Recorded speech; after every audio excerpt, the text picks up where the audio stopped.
السلام عليكم ورحمة الله وبركاته. في وقت كل الناس بتركب الموجة وبتجري ورا أي حاجة بتلم فيوز، لازم نقف ونفكر، احنا بنمشي ورا ترند ولا واقفين على أرض المبادئ؟ وهل اللي بنعمله ده بيشبهنا ولا احنا بنحاول تدريجيا عشان نرضي الناس؟ فالنهاردة هنتكلم عن الموضوعين دول، عن الترند وعن المبادئ وعن الصح والغلط وعن المعركة اليومية اللي بنعيشها عشان يكون أو نفضل ثابتين على الحق. فأول حاجة ببساطة كده، يعني ايه ترند ويعني ايه مبدأ؟ الترند هو حاجة بتنتشر بسرعة جدا وناس كتير بتقلدها، ممكن يكون لبس، موضة، جملة، صوت، تصرف، أو حتى حاجة مثلا مشكلة حصلت عند حد مثلا مشهور على السوشيال ميديا فبتبدأ إن هي تنتشر. الناس بتشارك وبتقلد بس من غير ما تسأل هو ده صح ولا غلط. والمبدأ هو القيم اللي بتحدد سلوكك، يعني تبقى ماشية على أو تبقى ماشي على قناعة حتى لو كل الناس ماشية عكسك. فالمبدأ مش موضة، ده أساس، والمبدأ الحقيقي ما بيتغيرش مع الترند. مبدئيا خلينا نقول يعني قد ايه الترند بقى منتشر يعتبر في الحياة اليومية لينا عامة. انت بتفتح اي ابلكيشن في السوشيال ميديا، سواء انستجرام، سواء تيك توك، سواء فيسبوك، اي ابلكيشن عامة من السوشيال ميديا. الترند مجرد ما بينتشر هنا فخلاص اعرف ان السوشيال ميديا كلها بقت منتشرة بالترند ده، ونبدأ نقلد تقليد أعمى. يعني انا شايفة ان حتى الترند ده بقى تقليد اعمى فعلا، هي الكلمة المعبرة ليه هي تقليد اعمى. نبدأ نقلد سواء كان موقف معين، كلمة معينة اتقالت، يبدأ كلنا بنفس، يعني تلاقي مجموعة بجد. هو الفكرة ان هو مش مثلا مش ممكن تلاقي جزء معين، لا انت بتلاقي أغلبية عظمى كبيرة جدا جدا جدا، أطفال بقى من مختلف الأعمار بيقلدوا كلام أو جمل أو مواقف معينة تقليد أعمى. بس هل لو سألتيهم إيه المعنى هيقولك ما نعرفش، إيه الهدف ما نعرفش، يعني عايزين حاجة مستفادة ورا الكلام ده ما فيش، ولكن هو كله مجرد تقليد أعمى بس. طيب يعني لو قلنا ازاي، يعني ازاي الناس ممكن تتأثر بحاجة زي كده. انت فتحتي عادي جدا قاعدة في حالك امان الله، فتحتي ابلكيشن من ابلكيشن السوشيال ميديا، قدامك الترند هتلاقي الفيديو ضارب بتاع مثلا 16 مليون مشاهدة بدون اي هدف، يعني بدون اي معنى. في مشكلة ان احنا عندنا يعني وللأسف يعني المشكلة ان احنا لما بتلاقي ان انت اللي هو ايه ترند ده انا مش عارفة، تبداي تحسي انك انت المنبوذة، ان انت الخطأ، ان انت اللي مش صح. انت ازاي مش عارفة الترند فلان الفلاني؟ يا لهوي بجد ايه ده، او ماي جاد انت ازاي مش عارفة؟ استغفر الله العظيم يا رب.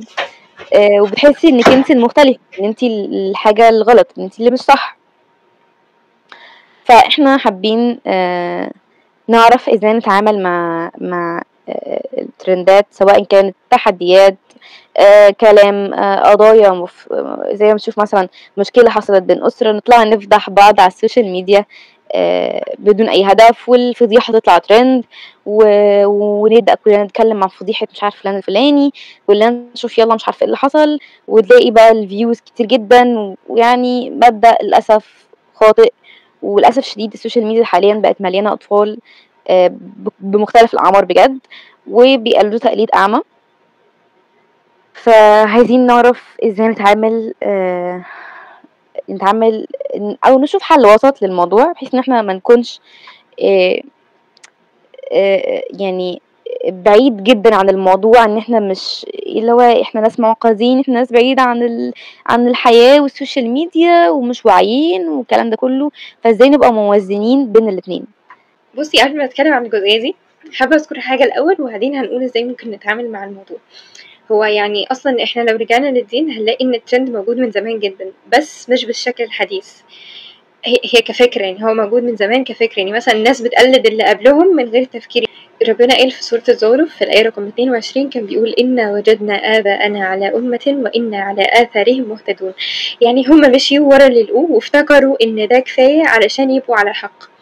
فهو الفكرة بتاعت الترند أصلا موجودة من زمان، إن الناس بتشوف حاجة ناس تانية بتعملها فبتقلدها، زي ما انتي قلتي كده يا هنا، تقليد أعمى. لأنه يعني دلوقتي هو موجود بس بشكل حديث، لكن زمان هو برضه كان موجود. يعني فكرة ان هم كانوا شايفين ان ابائهم بيعبدوا الاصنام، وبعدين يعني مثلا زي سيدنا ابراهيم لما لقى قوم بيعبدوا الاصنام وجه من منتهى القوة وسألهم اتعبدون ما تنحتون، يعني كان عنده مبدأ ورفض يمشي ورا الباطل حتى لو الكل بيعمله. حبيت قوي حتة ان انتي ربطتي يعني الحتة الجانب الديني، ان فعلا سيدنا ابراهيم وقت ما كان قومه بيعبدوا الاصنام وسألهم يعني بتعبدوا شوية طين وحجر وحاجة اصلا ملهاش روح، فسيدنا ابراهيم سألهم قال لهم بتعبدوا جماد، يعني مش هينفعكم مش هيضركم بشيء. فعليا جبت صنم حجر، شوية طين على حجر انتوا بنيتوا بيهم شوية تماثيل ومتخذينها إله. فقالوا له ان احنا بنعمل كده عشان لقينا ابائنا بيعملوا كده، ففعليا التقليد الاعمى، احنا شفنا اهلنا بيعملوا كده فاحنا بنعمل زيهم بس. طيب هل انتوا عندكم يعني مثلا دليل يثبت على ده؟ لا، ما عندناش دليل يثبت ان هم آلهة. حلو جدا. الموضوع فعلا بيرجع للجزئية بتاعت ان هو كان موجود زمان زي ما انت وضحتي كده، الجزئية بتاعت سيدنا ابراهيم. هو فعلا كان موجود من زمان.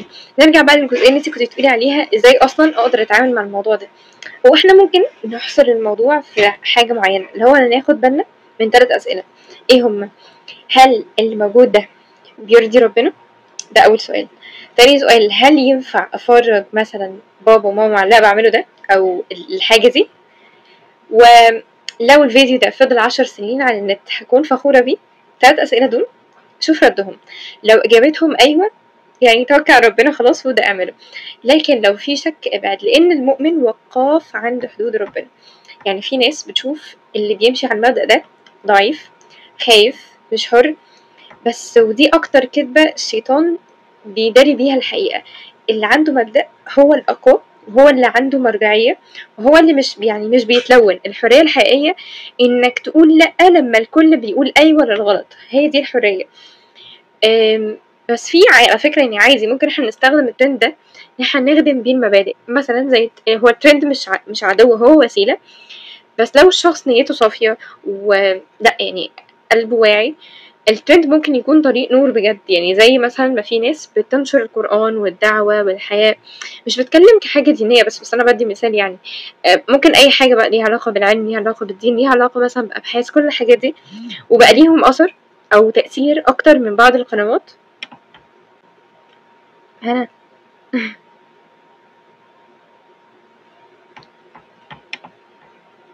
انا معاكي كملي. ماشي. بس خلاص. وبقى ليهم تأثير أكتر من بعض القنوات. يعني مثلا زي في ناس بتعمل ترندز عن فضل الصلاة على سيدنا محمد، قصص الصحابة، كل يوم معلومة، مثلا كل يوم آية، دعاء بصوت مثلا طفل مختلف. يعني مثلا كل مرة طفلة مثلا تقول حاجة. الناس على فكرة لما شفت الحاجات دي، يعني أنا شفت الحاجات دي على الواقع، في ناس بتعملها وناس فعلت جدا وشاركتها. فالفكرة في الحاجة اللي الشخص بينشرها، يعني هو عامل زي القالب.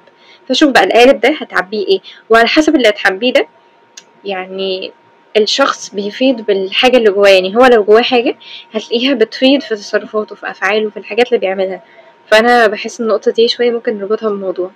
خلينا نقول زي ما ريماس وضحت وقالت ان احنا ممكن زي ما بنطلع من السوشيال ميديا او بيطلع ترندات او في ترندات بتطلع يعني مش ألطف حاجة، ملهاش أي هدف، ملهاش أي لازمة، ملهاش يعني ما فيش منها وجه استفادة. في برضو ترندات بتطلع نقدر نستفيد منها حاجات أو نتعلم منها حاجات تفيدنا في حياتنا اليومية. فنقدر نقول على السوشيال ميديا سلاح ذو حدين. ولكن زي ما قلنا ان السوشيال ميديا ممكن تفيدنا في بعض من الاوقات، بعض الترندات بتطلع اللي هو يعني انا ممكن تكون الحاجه دي بجد مش تيجي في عقل حد، بس انا مش عارفه ليه دايما بفكر فيها عامه في حياتي، يعني في تعاملات يعني في تعاملي اليومي بجد. بتشوف بعض الاسرات بتاع ترندات على السوشيال ميديا اللي هو يلا تعالوا نشوف مراتي جوزي جاب لي خاتم مش عارفه الماظ معرفش بكام تمن، ويطلع الفيديو يطلع ترند، وتلاقي بقى بعض النساء او بعض الستات بدأت تشوف الفيديو لا اصل انا زوجي ما جابليش خاتم مش عارفه ايه، اصل احنا فقراء، اصل احنا مش عارفه ايه، ويبدأ في مقارنه، تبدأ تحس ان هي حياتها مش وردية زي حياة الفلانة الفلانية اللي طالعة ترند، ان زوجها مش بيحسن اليها، ان هي كده مش عايشة حياتها. وكذلك برضو احنا مثلا البنات، زي السوشيال ميديا بدأت تطلع البنت ان هي تكون يعني حرفيا بيرفكت، يعني بيرفكت في 10/10، مفيهاش ولا غلطة. يبدأ يحسسك ان انت لا، انت مش كاملة، زي انت مش حلوة زيها كده ليه؟ انت مش عارفة تكوني يعني زيها مظبوطة كده. وتبدأي تحسي بقى مقارنات بنفسك، مقارنات، وتتنازلي عن قيمك ومبادئك، ونبدأ بقى ننزل في الليفل احنا اصلا ما كناش فيه اصلا، احنا بعدنا خالص، بعدنا عن اللي احنا كنا فيه تماما. فانا بشوف عامه لما ببدا اجي انزل حاجه على السوشيال ميديا مثلا على الاكونت بتاعي، حتى لو اكونت برايفت، ابدا افكر هل الحاجه دي غيري مقتدر عليها. يعني مثلا انا النهارده ربنا كرمني، مثلا نفترض واشتريت عربيه، تمام، فخلاص اشتريت عربيه، دي حاجه لنفسي، انا اشتريتها لنفسي، مش لازم اقعد اقول للناس بصوا انا اشتريت عربيه. ما هو للاسف مش كل الناس سويين من الداخل. بالظبط، يعني حتى معظم الحاجات اللي بنشوفها على السوشيال ميديا ساعات معظمها بتكون فيك. يعني مثلا ال... البنت او اللي بتطلع مثلا بيكون شكلها مثلا بيرفكت مش عارفه ايه، مبدئيا بعيدة يعني، هو ده حرام مبدئيا يعني. بس انا بتكلم على جزئية ان هي كل اللي هي عاملاه في نفسها ده كل ده فيك وفلترز يعني ده ما يمنعش ان في ناس كويسة او ناس شكلها حلو، بس من الغلط ان هي تطلع وتعمل كده يعني. هو مبدئيا هو احنا مش ضد الترند، بس احنا عايزينه يبقى ترند بيوصلنا للسما، او مش يعني مش بيغرقنا في الارض، اللي هو مش يعني مش حاجه وحشه. في ترند بيجي فجاه وبيخلي الناس كلها تتكلم عنه وتعمل فيديوز وتقلد وتضحك وتهاجم وتدافع، بس بعد كام يوم كل حاجه بتهدى والناس بتنسى. لكن اللي ما بيتنسيش هو اللي قال كلمه حق وسط يعني عاصفه من الباطل، واللي وقف اللي يعني لما الكل جري، وهو اللي سكت لما الصوت العالي كان غلط. فالمبدأ مش سهل ومش يعني بيكسب شهرة، بس بيكسب راحة. عارف الراحة دي لما تحط راسك على المخدة وتكون مطمئن انك يعني ما خنتش ضميرك ولا بعته عشان كام لايك. فالترند بيخليك يعني تبان، بس المبدأ هو اللي بيخليك تستمر. يعني في ناس كتير كانت ترند والناس دي يعني، وفي ناس يعني شوف ناس كتير كانت ترند الناس سقفت ليهم وكبرتهم واتبعتهم، بس لما الترند خلص سابوا لوحدهم، يعني الناس نسيتهم وناس اتبرت منهم. وعلى الناحية التانية شوف ناس تاني ما كانتش بتدور على الأضواء، هي كانت ماشية في سكتها بثبات وبمبدأ وبصمت. الناس في الأول استغربت بس بعدين احترمتهم ودلوقتي بقت تتعلم منهم. فالمبدأ زيه زي الزرعة، ممكن ما تبانش دلوقتي بس مع الوقت بتطلع منها ثمار اسمها الثقة والاحترام والتاريخ والأثر. أما الترند فهو زي فقاعة صابون بتلمع كده في السقف وبعدين تفرقع. فخد بالك مش أي صوت عالي يبقى صح، ومش أي حاجة منتشرة تبقى كويسة، ومش أي طريق مليان ناس يبقى الطريق الصح. في الآخر الترند بيقولك اعمل اللي يعجب الناس، لكن المبدأ بيقولك اعمل اللي يرضي ربنا وضميرك. فاسأل نفسك دايما لو الترند ده ضدي، يعني ضدي أنا كم، يعني ضد اللي أنا مؤمن بيه، هل همشي معاه ولا هسيبه؟ حتى لو مشيت لوحدي، لأن اللي عنده مبدأ عمره ما بيكون لوحده، وربنا بيكون معاه والتاريخ بيكتب. فالفكرة كلها انه عيش مبدأ وبلاش تركب موجة الترند لأنه يعني دي بتبقى معركة موجودة بعد ما بتخلص، اللي بيبان فيها واللي بيكسب فيها هو اللي ثابت لما الناس كلها مشيت وراه وقالت أيوة. يعني حتى ده بيعلمنا إنك ممكن تبقى لوحدك لما تمشي ورا يعني لما تمشي ورا المبادئ، بس لو معاك الحق انت مش قليل. يعني فكرة انك يكون انت ماشي في طريق صح انت كده مش قليل، يعني بالعكس. طيب لو جينا مثلا للعلم، في الجزئية دي هنلاقي إن في دراسات بتقول إن التقليد الأعمى والمقارنة المستمرة بالناس بتأثر على الثقة بالنفس وبتسبب توتر كبير جدا. لكن في المقابل الناس اللي عندهم مبدأ واضح بيعيشوا بقيم، بيكونوا أكثر يعني عندهم توازن نفسي بشكل كبير، عندهم احترام لذاتهم، بيسيبوا أثر حقيقي بجد في حياتهم. فيعني حتى العلم بيأكد إنه لما تعيش بقيمة بتكون مرتاحة أكتر وثابت أكتر. يعني لو كنا يعني تعالى نكون واضحين في الجزئية دي، في ترندات كتير بتضرب المبادئ في مقتل، مثلا زي ترند اللبس المكشوف مثلا، تحديات غريبة فيها نوعا ما إساءة، مشاهدات فيها يعني خلينا نقول بتثبت الناس على فكرة انه احنا لو عملنا الحرام ده او الحاجة اللي فيها فجور دي، لو عملناها بشكل عام وكأنها حاجة عادية، فالناس بتضحك وبتقول مفيش حاجة وده هزار وبس. لكن كل مرة بنضحك على غلط يعني بنطبّعها أو بنطبّق الحاجة دي يعني في عقولنا أكتر. يعني ربنا قال: "ومن يعظم شعائر الله فإنها من تقوى القلوب". يعني اللي بيحترم حدود ربنا بجد بيكون قلبه مليان تقوى. فكرة إن الشخص يعمل حاجة من الحاجات دي آمم يعني يعني فكرة حاجة إحنا مثلًا بنكون فاكرين إن هي حاجة هينة أوي، بس عند ربنا بتبقى حاجة كبيرة جدًا. يعني حتى الموضوع بجد مش هزار، يعني دي مبادئ لو اتكسرت صعب تتلم تاني، يعني صعب الموضوع يرجع تاني زي ما كانت في الأول. عمومًا إغراء الtrend بيكون كبير أوي، يعني مثلًا زي شهرة، فلوس، متابعة، لايكات، كل ده بيخلّي الواحد يضعف. بس زي ما أنتِ قُلتِ أنت كإنسان مؤمن لازم تسأل نفسك زي ما إحنا قُلنا، هل الtrend ده يرضي ربنا والّا لأ؟ وهل أنا لو مُتّ دلوقتي ربنا هيكون راضي إني أكون عملت كده؟ يعني مثلًا تخيّل إنه وأنا باعمل الtrend ده فجأة ربنا قبض روحي. وملحوظة، النَفَس أنت مثلًا ربنا مقدّر ليك في حياتك أنت تتنفّس مثلًا يعني آآ تريليون وحاجة مثلًا نَفَس، تمام، بادّي مثال يعني، تمام. آمم أول ما يعدّوا العداد هيبقى 0، هتيجي تجيب نَفَس مش قادر. ليه؟ لإنه العداد خلص. فولنفترض إنك بتعمل الtrend ده ومرّة واحدة ربنا قبض روحك، خلاص، الوقت عدّى. آمم هل هتكون راضي، أو هل هتكون بالنسبة لك دي حاجة حلوة إن ربنا يشوفك إن دي تبقى الخاتمة بتاعتك، إنه تكون واقف عند الموبايل وقاعد تعمل trend؟ يمكن أنا معرفش الtrend ده ممكن يكون كويس والّا لأ، بس أنا باتكلم على هو لو مش كويس، هل يعني هتكون شايف إن دي حاجة حلوة؟